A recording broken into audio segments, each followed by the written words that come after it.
ભરૂચ લોકસભામાં ખોટા પ્રચાર થયા, અપપ્રચાર થયા, વિરોધ પક્ષો બધા ભેગા થયા અને સાથે સાથે ઘણા બધા સંગઠનો પણ મને હરાવવા માટે, ભાજપને હરાવવા માટે પૂરી તાકાતથી કામે લાગ્યા. એમાં કેટલાક અમારા સાથી મિત્રો, પાર્ટીના નેતાઓના પણ કેટલાક લોકોના નામ છે.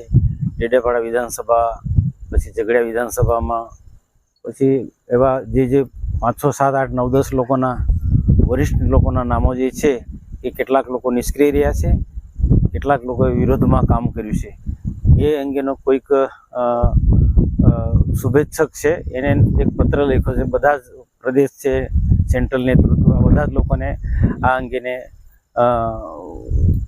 જેની પાસે જે માહિતી છે કે કોણે કઈ રીતના વિરોધમાં કામ કર્યું છે એવો પત્ર વાયરલ જોરશોરથી ચાલી રહ્યો છે.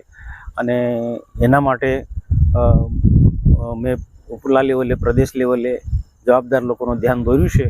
અને મેં પણ થોડી જે માહિતી મેળવી કે આ પત્ર જે વાયરલ થયો છે એમાં કેટલાક તથ્યો બિલકુલ સાચા છે, કેટલાક પાર્ટીના જ લોકોએ વિરોધમાં કામ કર્યું છે, કેટલાક નિષ્ક્રિય રહ્યા છે, જે ખરેખર એ યોગ્ય નથી.